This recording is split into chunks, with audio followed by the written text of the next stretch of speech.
Hello, good morning, good afternoon. Welcome to our Nurture Conversation today for for August. It's not April, it's August. And I'm delighted that you're joining us today. And we're thrilled to have a conversation with leaders from the Hope Network, Bob Sagi and Amy Zitz Gruber. And it'll be a very exciting conversation together. And as you know, I have my dear co-host, Dana Long, that's joined me. And we offer these conversations in order to advance our Nurture Connection initiative, and we seek to advance early relational health for that support of strong, positive, and nurturing relationships that build healthier, resilient, and more connected communities. Dana, you want to welcome us too? Hi, everyone. So grateful to be in this space with you. Thrilled that you joined our Nurture Conversations today. And just to set the stage, Nurture Conversations is a chance for Dr. Willis and I to have lively, informal conversations with leaders across the field who are really deep in the work of early relational health.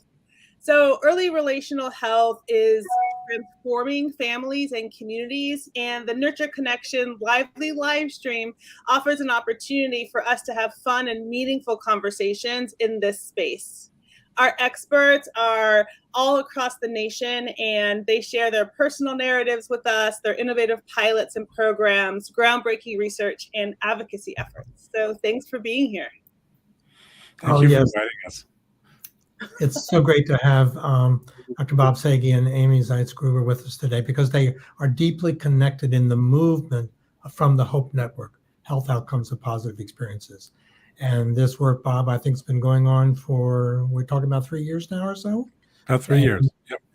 And the movement that's been generating not only from the concepts of, the positive childhood and family and community experiences that then lead to future well-being, but that movement to really look at hope, that double message of hope and possibility for all beyond adversity, beyond what's happened to you, more towards recovery is just gaining steam, and critically valued points of view from families and communities and thought leaders and the fields of research. Of course, that touches all of our Nurture Connection early relational health work foundationally, and we're bound at the hip in this movement effort. So let me tell you a little bit about each of them, and then we'll begin our conversation. Bob Sagi, MD, PhD, is a professor of pediatrics and medicine at Tufts, where he directs the Center for Community Engaged Medicine and is core faculty of the Tufts Clinical and Translational Science Institution. He's also been a senior fellow at the Center for Social Policy, a member of the Leadership Action Team of the Massachusetts Essentials for Childhood, and on the board of Massachusetts Children's Trust and Prevent Child Abuse America. But most of all, I know Bob deeply through his work with the Project Dulce, and also with his new framework, this work of hope that we could more hear about today. He's on an extensive and ever-growing speaking, long publication list and major impacts in pediatrics. It's absolutely thrilling, Bob. And Amy Zitz has over 20 years of experience in nonprofit leadership built on the foundation of strategic partnerships and authentic collaboration. She's now at the YMCA in San Diego, which is a large community hub with multiple levels of partnership that we get to hear about. And she's really been spearheading the translation from that first cohort of the Hope Innovation Networks now to really imagining a hope-inspired community. And that's what we're going to be able to have a chance to talk about. So Dana, do you want to start us off with kind of next prompt to our leaders today? I would love to. We typically start these conversations by getting to know our guests. We understand that personal journeys really inform professional success. And when you combine the personal and the passion, we can make great change. So I'm hoping that you both can tell us a little bit about how you got here, how you got to the Hope Framework. And Amy, I'm going to start with you. If you can just share your journey up to this point, and then I'll pass it on to Bob. Absolutely. So I'm going to start with the personal. I have many generations of dysfunction in my family history, including substance abuse, domestic violence, mental health issues. And my mom was the first to try to be a cycle breaker. And while, you know, she didn't get everything right in that first generation, she certainly created some new and different opportunities for me. And in that, I pursued my master's in marriage and family therapy. And through that work, through that learning, I more deeply understood intergenerational trauma and the ways in which that gets perpetuated by race, poverty, and other social factors. And so that has really led me to my work in the social services. I've been in education, family stability. I started in youth development. And I think where I am now is really sort of coming in at a 30,000 foot level to say that this work doesn't happen in child welfare. This work about healing and restoration doesn't happen in family support service, doesn't happen in education, doesn't happen in therapy. It happens in all places, and it happens through relationship. And so I think that's probably the primary lens that I bring to this work, while I sort of cross-pollinate and boundary span in the work that you'll hear me talk about today. Thank you. Thank you for sharing, Amy. I know it's oftentimes very hard to be vulnerable, and your story is definitely inspiring. So thank you. So I have a pretty different background than Amy. My father grew up in Yugoslavia from a Hungarian Jewish family, and he was sent out of the country at age 14 before the Nazi regime in Germany took over. And he eventually was reunited with his parents, eventually met my mom and all of those things. But one of the things I realized was, looking at my father and just surviving relatives, that this was traumatic for everybody. And some people thrived and some people didn't. And that for many people, sort of reconciling what happened was the story of their adult life. So that was just me personally. And then I became interested in science. I ended up becoming a doctor and becoming a pediatrician. I spent most of my career doing primary care pediatrics, and also developed an interest in child abuse pediatrics, and worked with children where there was a concern among the staff that the child might have been abused or neglected. And, you know, one of the things that happens when you talk to people is it makes the world so much more complicated, because I quickly realized that the families I was seeing in my child abuse work were often good people who had just reached the end of their rope. And the circumstances, whether it was their personal demons or social things, got the better of them. The other thing that I learned was that my families in my primary care who were doing okay often had extended family or friends or other contacts and relationships that supported them through all the fun stuff and stress of being a parent and all those things. So I developed an interest in trying to understand what made people tick. And then along came ACEs, which made a lot of sense. And then very quickly realized that it wasn't the whole story. And with some wonderful friends and mentors, including the late, great Carl Bell from Chicago, a bunch of other people, I gradually learned that this isn't just like a nice thing. There's really deep science behind how it is that we develop resilience, how we heal, how we survive through adversity. Eventually, having worked with the Center for the Study of Social Policy and developing a program called Dulce, which provides support for families in under-resourced communities, really began to understand that the most important thing that we can do as service providers is really begin to understand and honor and support the way families are resilient and their sources of strength, and offer resources when they're needed and wanted, but not to go in with a long list of things people might be ashamed of or problems that they have and think that that defines who they are, because that it just, A, doesn't work, and B, it's really, if you do that, you miss out on so much in the world. So my colleagues and I developed the HOPE framework, and the framework is very simple. It takes a ton of research and literature from brain science to epidemiology, and says that what children need to thrive, to be resilient, to heal, are really four things. They need safe, stable, and nurturing relationships beginning from birth and continuing. They need environments that are safe and equitable, physical environments, emotional environments. They need to be engaged in their family, in the world around them, because that's how you develop a sense that you matter. And finally, they need opportunities for emotional growth. And emotional growth is not always beautiful. Stuff happens, people gather around you, you deal with it, you survive it. That helps the emotional growth as well as all the good things. And from this framework, we've moved on.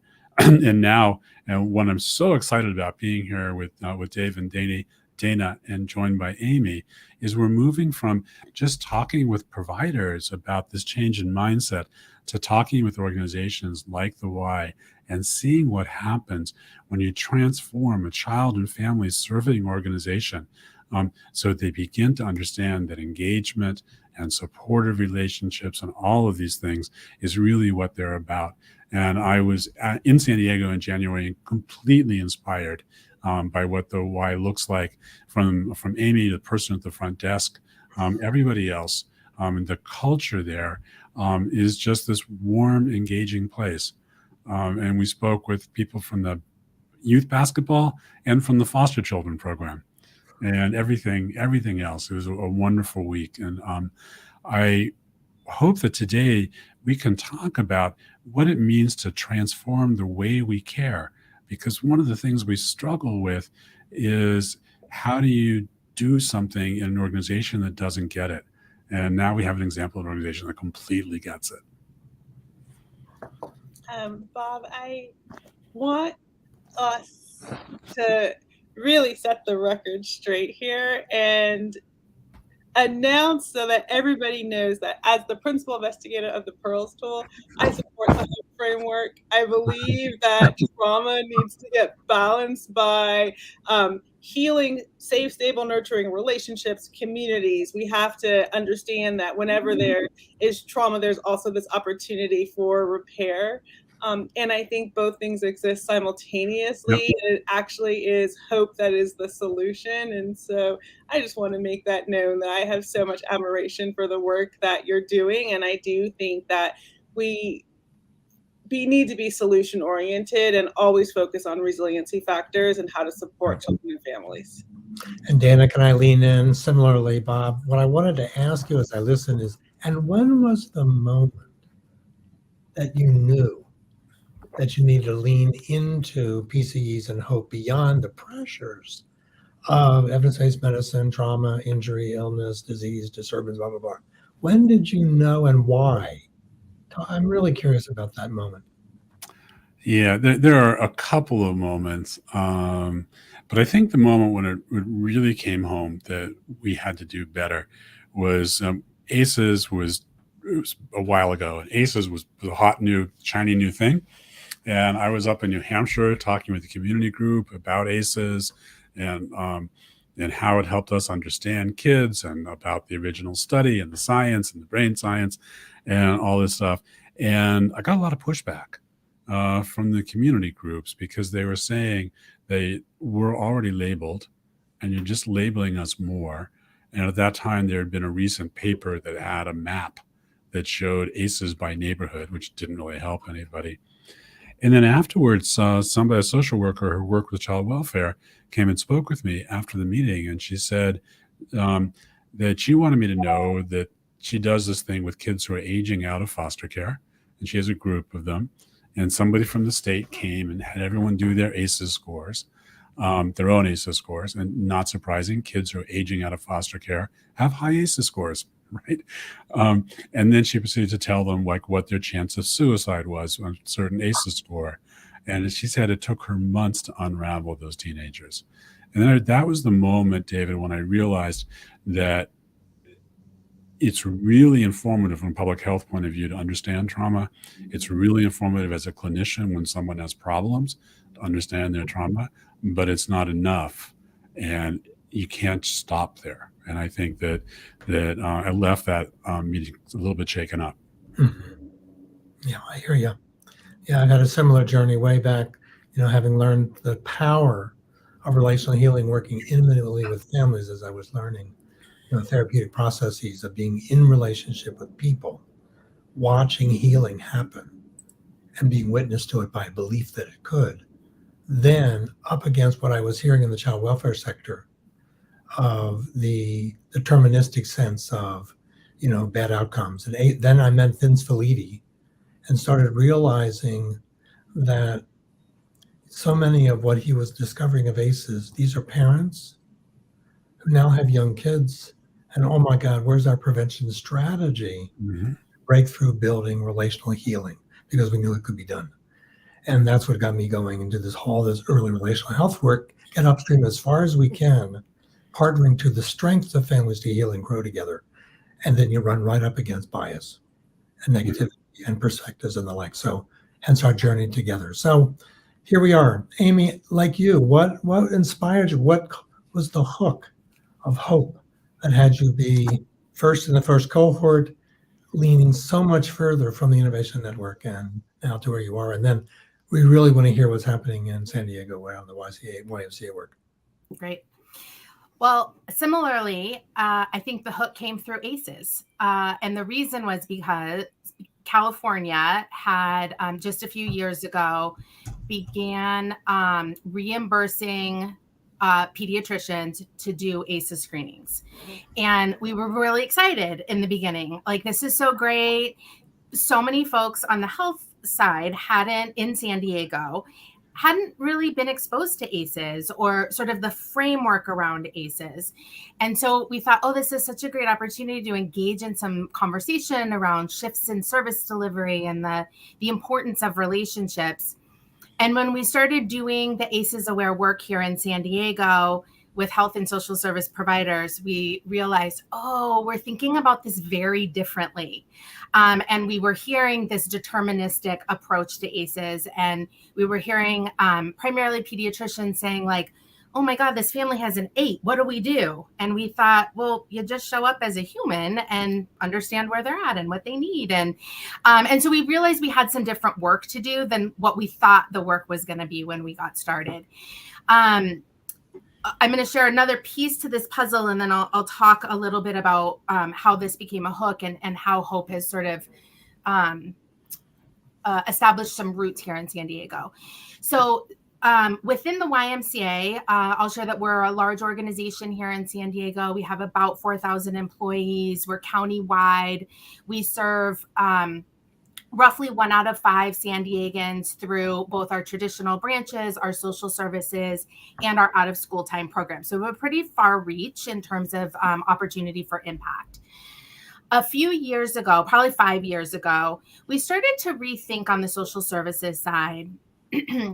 What would it look like if we shifted from transactional service delivery based on grant deliverables to truly transformational, relationally based, trauma-informed, strengths-based, equity-centered, and comprehensive in our understanding of who people are coming to us for things.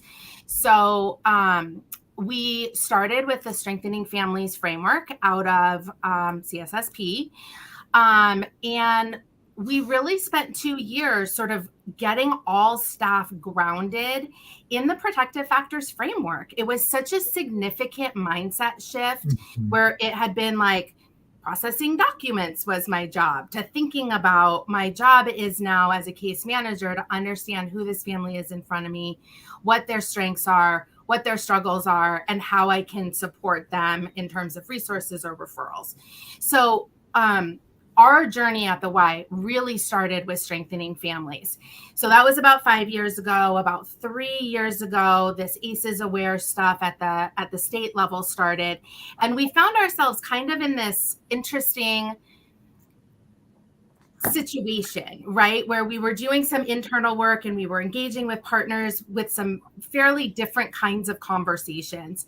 And then Hope came along, and Hope became this bridge between what we were struggling with on the side of ACEs, what we were struggling with in terms of strengthening families, in terms of what does it look like in terms of practice on the ground? What does implementation of strengthening families look like?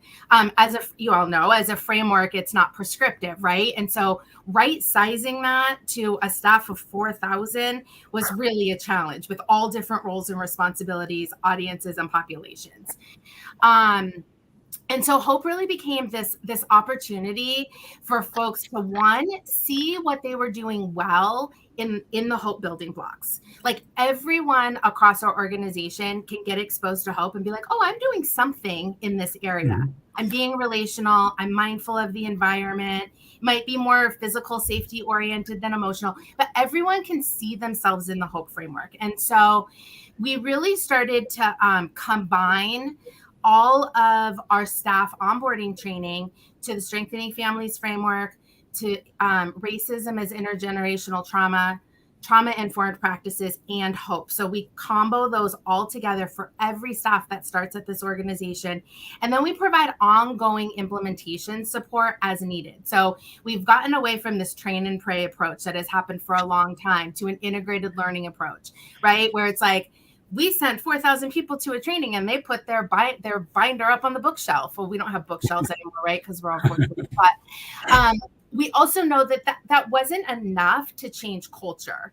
And so we did a lot of work from a reflective place of creating environments and relational connections where staff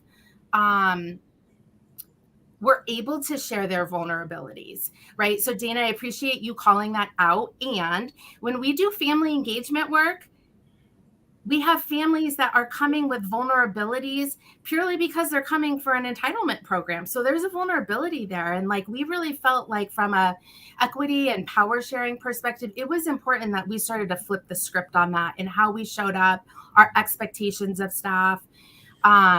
And then the ways in which our supervisors and leadership support staff. So we made a mistake early on, which was to really work with frontline staff first, direct service staff.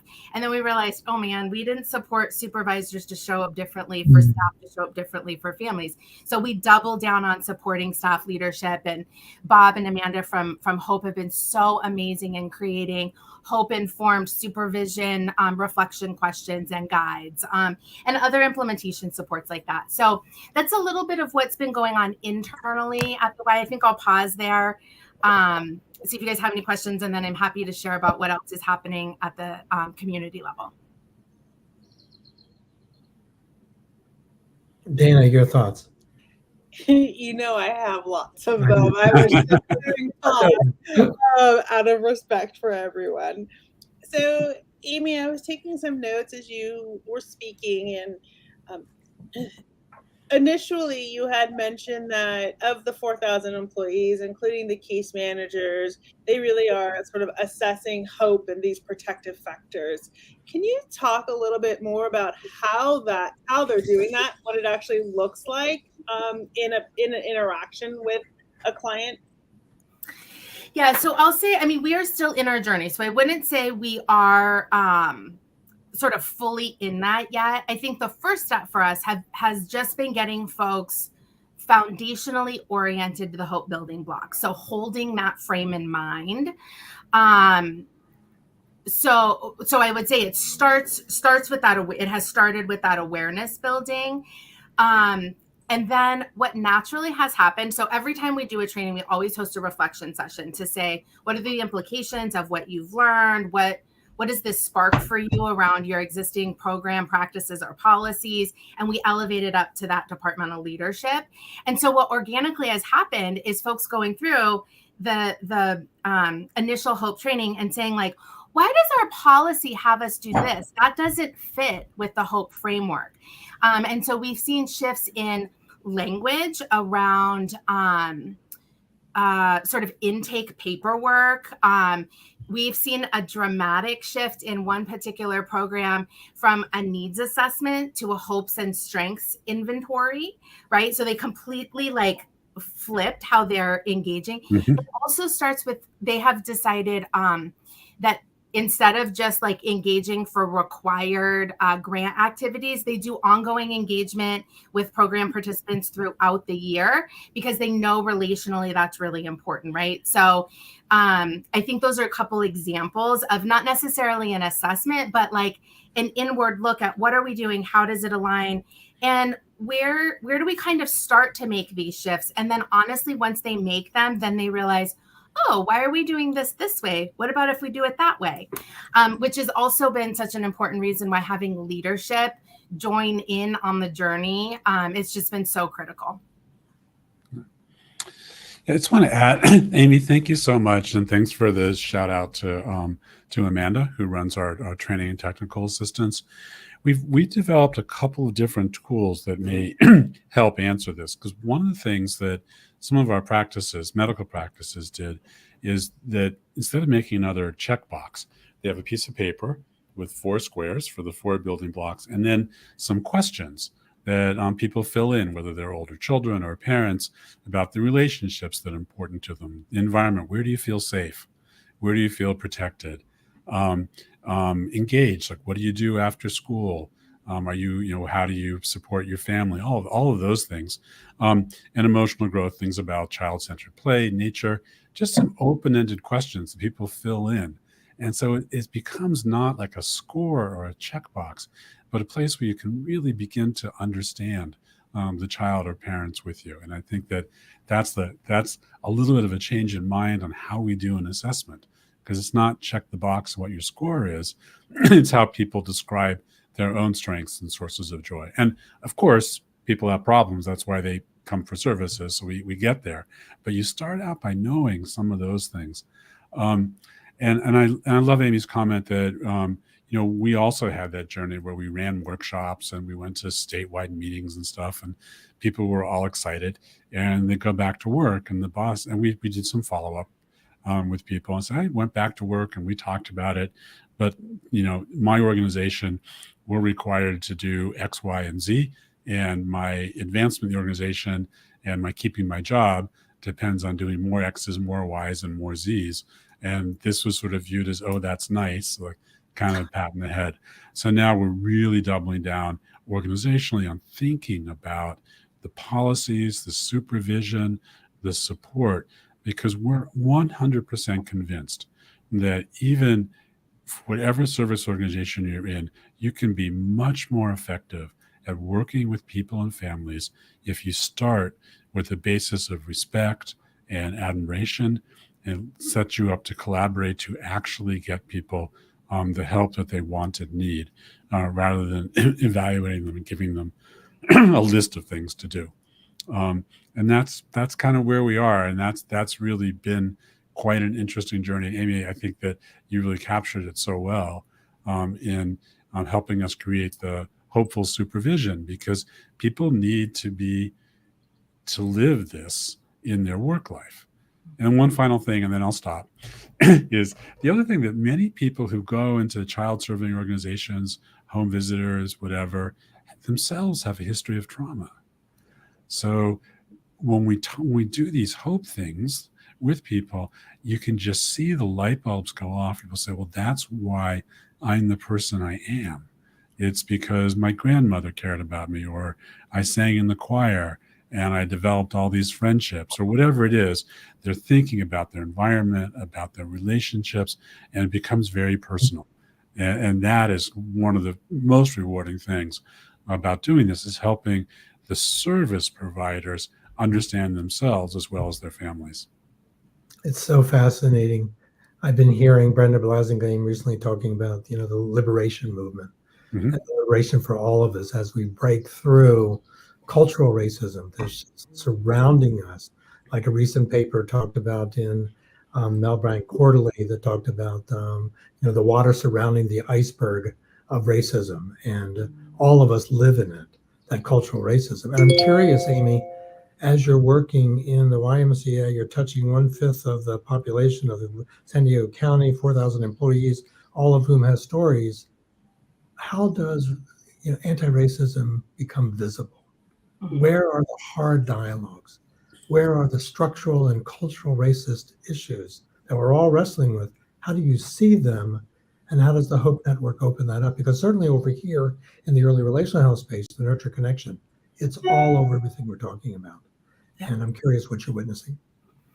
Yeah, absolutely. Well, you heard me describe just before the sort of 4 main foundational trainings that we offer. And one of them is racism as intergenerational trauma. So really grounding folks in understanding that and not making the assumption that everyone has the same history or understanding or concept of what racism is, and how it gets perpetuated intentionally and unintentionally. I would say within our social services branch, we've been working on this for probably the past 2 years. And our main entry point has really been diving into white dominant cultural norms and examining the ways in which we have been perpetuating them as leaders.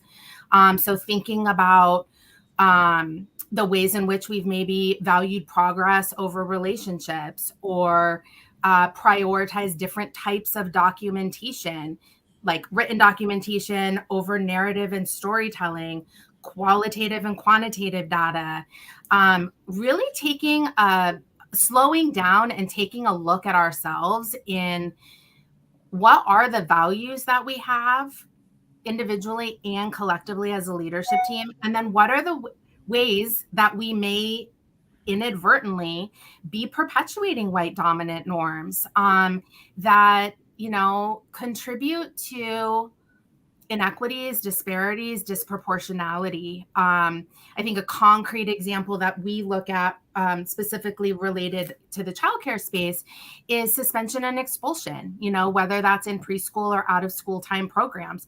That's a complicated space to be in. And we know as a after school provider and a preschool provider, we have to be in that conversation. We have to be grappling with those hard and complex situations on every side, on the family side, on the kiddo side, on the staff side, on the business side. That's a reality. I think we also have very much taken a stance of an inside out approach, not just to equity, diversity, and inclusion, but we actually talk about justice and belonging and liberation. In our work with our community partners, those are the 3 sort of anchors that we use in our work, specifically in our work in child and family well-being, which is our child welfare department here has shifted over to this well-being, this commitment to well-being. I want to give a shout out. We've worked really, really closely with Mining for Gold, led by Corey Best for the past 2 years. And he and his parent knowledge curators have been life-changing. I will speak specifically for me as a white woman, having experienced some traumas and having high ACEs, but I'm also a white woman with privilege. And so really helping me understand what are my roles and responsibilities in social justice work, how are ways that I have shown up and caused harm, and what do I need to do in terms of repair and reconciliation and restoration. And so I think he has done that not just for me, but I've heard other sector and system level leaders across San Diego express similar sentiments about that inside out work. And so that's sort of like on our community side and our social services side. Across our association, we have a new vice president, first ever in San Diego, a vice president of diversity and inclusion.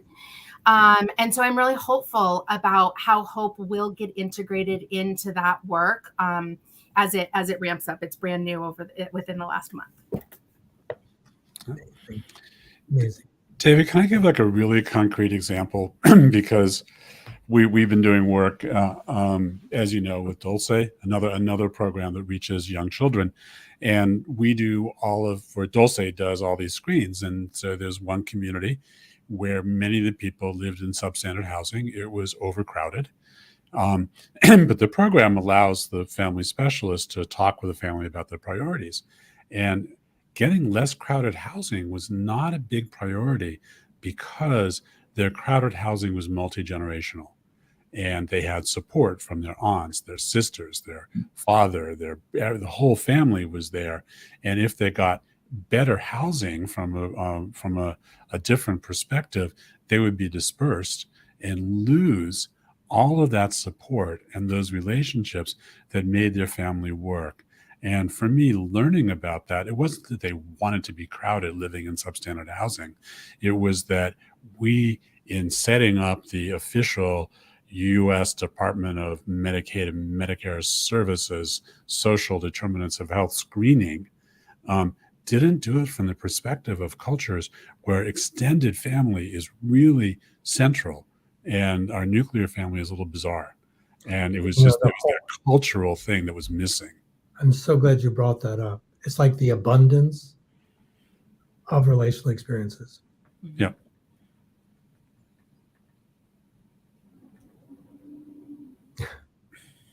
Yeah, the abundance of relational experiences have tremendous nurture connection importance. That sense of nuclear family has created a lot of challenges for us. And now most kids are not even in nuclear families. They're single parent, struggling to find childcare. And what that does to the relational experiences of young children is tragic. And we've institutionalized that into a child welfare issue in terms of neglect and the like. And I'm so interested, Amy, the process of upending child welfare into a prevention strategy and that journey. And though, what are the barriers you're up against in mindset shifts? Because moving to mandatory supporting, moving toward really absorbing the reality of relational healing and believing in it deeply is is a paradigm shift of major significance. I'm really curious what you're experiencing. Yeah. So we are, I was going to say we're 4 years into this work, but we're actually probably decades into this work in San Diego. I will say in 2010, our child welfare's logic model or theory of change incorporated strengthening families' protective factors. I would say that was one of the first starting points for where we are today in terms of shifting from a child welfare system to a child and family well-being system. Most recently, the YMCA has been honored to steward a grant from the Children's Bureau called Community Collaborations to Strengthen and Preserve Families. We had the opportunity through this funding to bring together cross-sector partners through what the project's called Partners in Prevention to really think about what would a system of prevention look like? What would it require for us to shift from where we are to where we want to be? And what are the implications of that? And so we've been at this for 4 years. We have a shared vision. We've identified shared values. We started with 30 partners. We have over 150 across San Diego County. And we are in deep, deep partnership with child welfare, child and family child and family well-being department. Still old muscle memory with the language. So I think a couple things happened. One is Families First Prevention Services Act allowed our county to sort of like rethink what our child and family serving systems look like. I think Partners in Prevention helped sort of reframe this idea of prevention as something that lives in child welfare into something that everyone in the family strengthening support field has a role in. And then we created this shared vision and shared strategies that we've been working on. That has culminated into both the charter for the new department, as well as our comprehensive prevention plan that will lead our FFPSA implementation over the next few years. I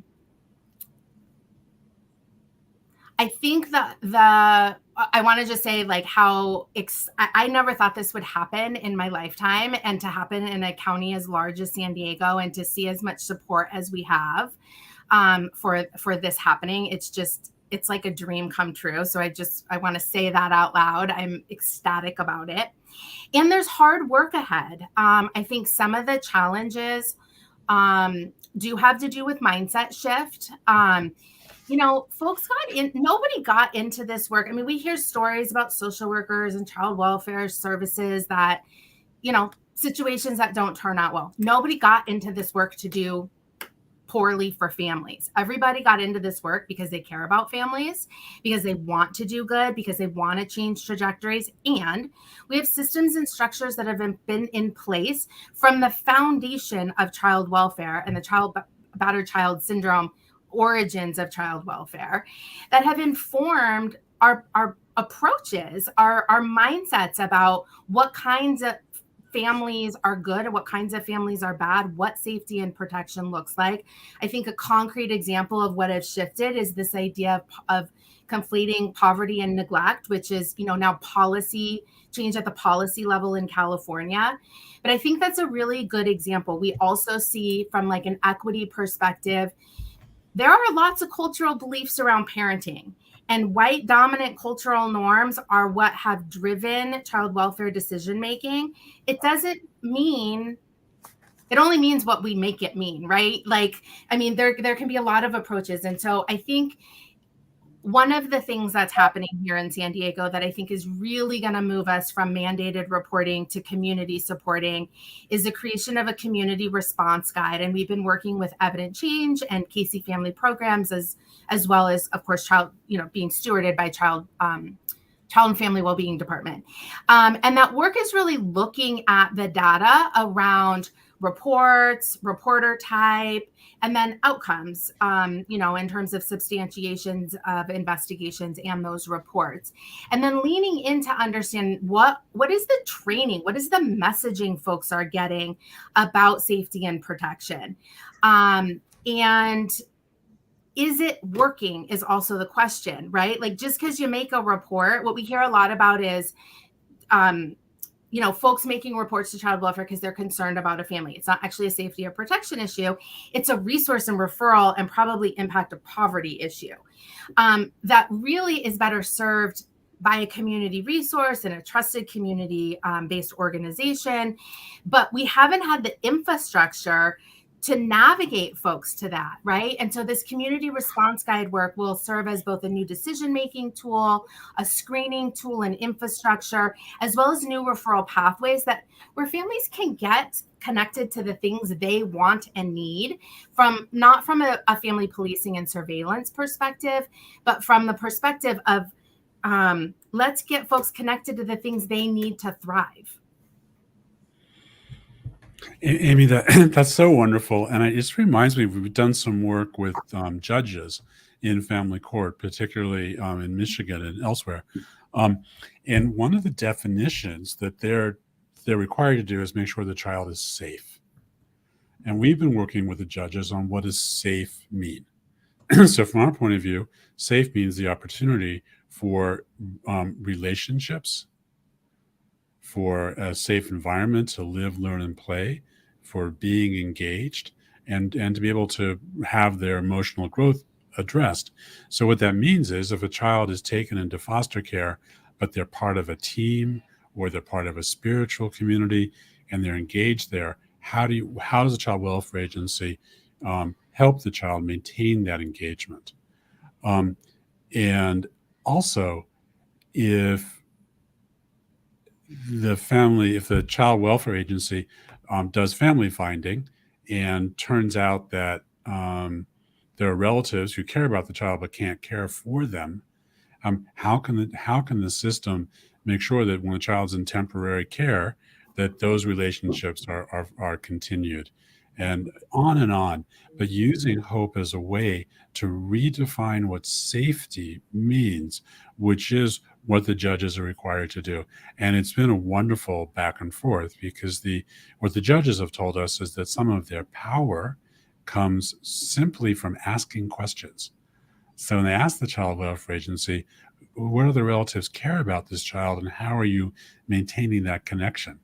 It's really marvelous to begin to use a positive framework to redefine what the role of kids who end up being adjudicated is, and everything. And that's sort of a little different than prevention, but it goes at every level that we just do not do a good job as a system in understanding what children need to thrive and doing literally everything in our power to make that happen, even in difficult circumstances.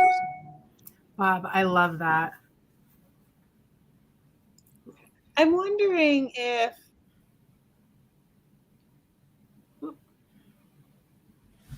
You're good, Dana. Okay. I'm wondering if you each could share from a different perspective. So, Bob, you could sort of share from one of the folks that's creating the Hope Framework, and Amy, you can share from your perspective about actually implementing it in a huge organization. What have been the challenges that you've been navigating, and how have you navigated those challenges? Bob, Bob, why don't you? yeah, I'm gonna have to start from the top organizational perspective, and then Amy, if you could talk about what it Sure. looks like on the ground. I think, and Dana, you and I have been talking about this for maybe 3 or 4 years, and I know David, we all have been, is that the mindset of child serving organizations has been to identify problems and get troubled people to professional services. And moving past that and getting people to that aha moment and then getting the systems to adjust to allow that has been the biggest challenge. And it's really interesting because the more we've gone around and talked with people and listened, we've been able to really understand what's going on the ground, make our messaging more appropriate because people know what they're doing. And we have so much fun because we actually, unlike Amy, we don't have thousands of kids who need us. We just get to talk with the professionals who care for kids and the community folks who are in community-based organizations. But I think that it's that inertia of a system, and Amy described it, that the child welfare system and many of our systems come from presumption that those people, whoever they are, don't want to raise their children well. And it's so wrong. and being able to flip the system is rewarding, but there's inertia, and there are people and organizations that have that built into their policies, their internal reward systems, and everything else. So it's dealing with that legacy of thinking that families need to be policed rather than need to be supported.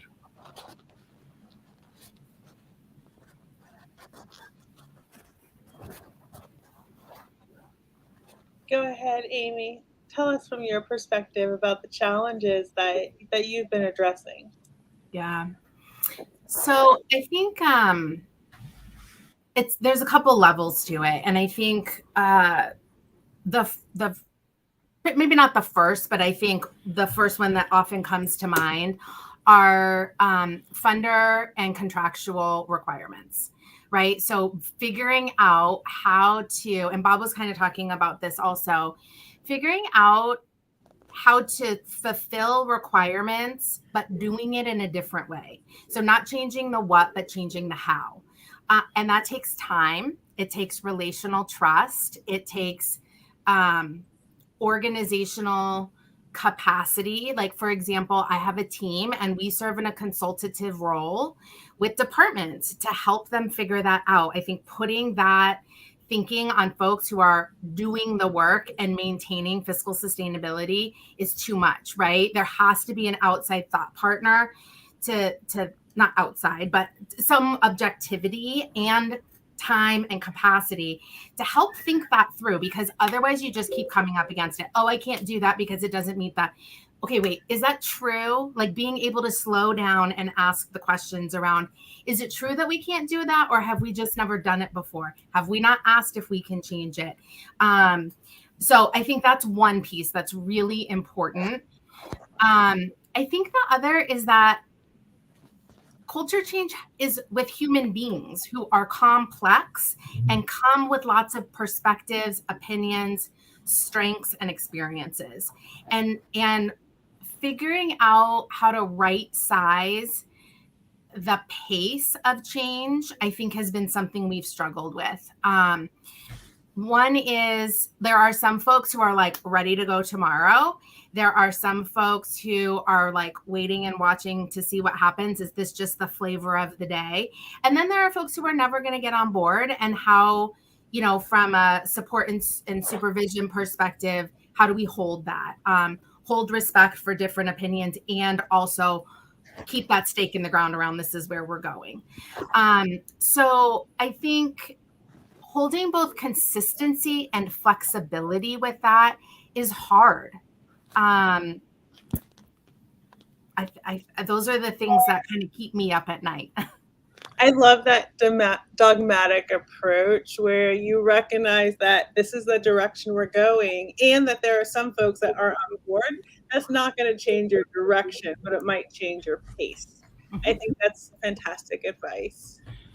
I so agree. And Amy, can I lean in further in terms of what are you learning as these changes become more structurally visible and practice visible of your families and your community, recognizing that, again, cultural racism has created a whole group of historical and generational families that say, we don't trust support structures and thereby do not participate.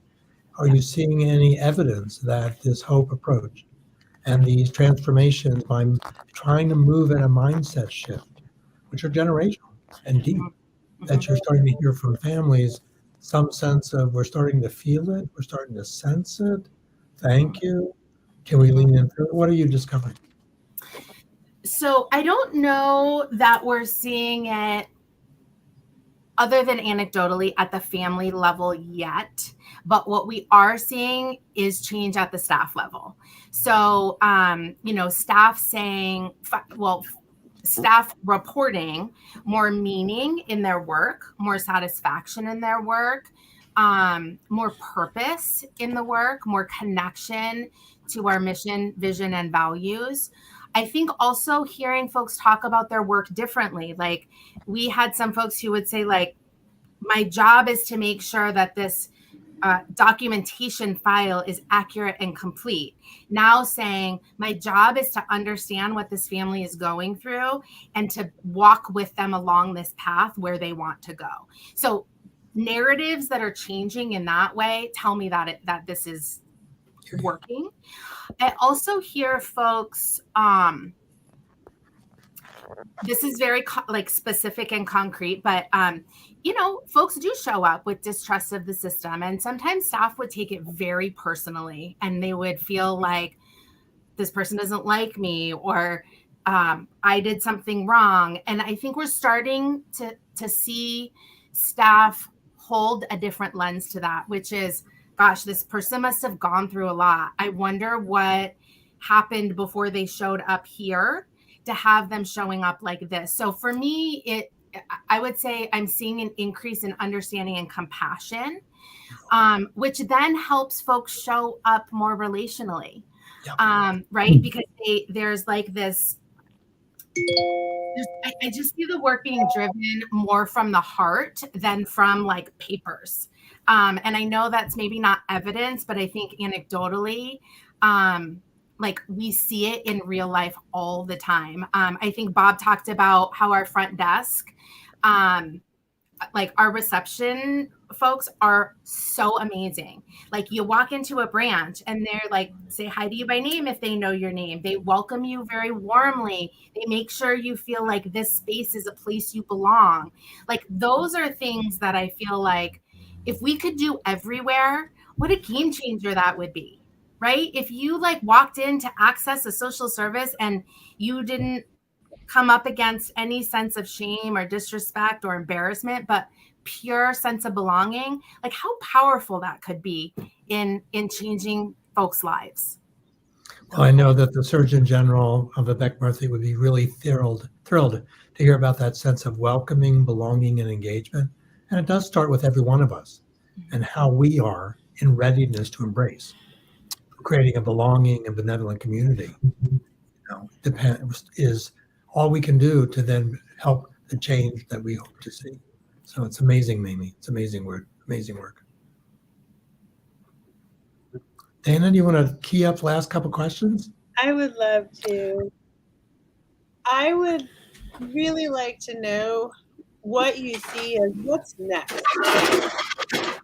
Where are you hoping that you'll be in the next 5 years with the HOPE framework? Yeah, I can start with that, and then hopefully Bob can jump in. So San Diego is beginning a journey to become the first HOPE-inspired community within the United States. And so what that will look like, my idea of what that could look like, of course, we'll build this out together with partners and those impacted by systems, is that we have more consistent approaches in our service delivery where no matter where somebody goes, they are treated with compassion, respect, and dignity. And all of our programs, practices, and policies are grounded in hope. And in my vision, that's both at the direct service level, it's in developing and implementing programs, it's at the policy level, and it's at the funding and contractual level, right? We and the evaluation level, like we measure and we fund what matters, and that we start to integrate what hope looks like into all levels of that work. I mean, I don't know that we can truly do child, family, and community well-being work without being grounded similarly in the HOPE framework. I mean, it would be silly to not utilize this amazing resource. So we already have some early adopters at universities, and we'll be starting to roll this out at a conference in the fall. And at the end of the day, what I hope for is that in 5 years, families talk about what their felt experiences living in San Diego. And that includes equitable access to resources. It means their experience when they're participating in things, and that they truly feel a part of whatever community is that they define community as. Thank you for that. As you're speaking, I'm thinking about how delightful it would be to be able to be part of a HOPE-inspired community. It sounds like something that we all should strive for sure. Yeah, for me, hope springs eternal. And when more and more people believe in that way of the beauty of others, respects people for who they are, then it's felt a sense of belonging, and there is that sense of a, hope, opportunity, and the positive supports that are really essential. That then, from an early childhood standpoint, surrounds young babies. It surrounds the next generation of toddlers. It surrounds our youth with a support structure rather than a punishing structure or a judgment structure. It's just so essential. I think we lost Bob, but Amy, it's been a joy to learn more about your amazing work and your vision and your heart and soul carrying this into what is, I know, both an opportunity, but it can be incredibly challenging. You've inspired us. I'm sure you inspire others. And we're going to be eager to continue to hear as the HOPE-inspired community of San Diego and around the Wise actually continues to grow. Dana, your final words? It's impossible to see a baby and to not feel hope. So I just am hopeful to continue to be able to witness the great work that you're doing. And thank you for speaking with us. Thank you. It's been an honor and privilege. Thank you so much, both David and Dana, for inviting us, and Amy for being such a wonderful partner in this work. And I think that it is so wonderful to see this really transformational change that we're part of and witnessing and being swept along with. And it's really based on respect for human dignity. And out of that comes everything else. And it's just a wonderful thing to be part of. And I feel just delighted to be able to be here with you all and talk about it.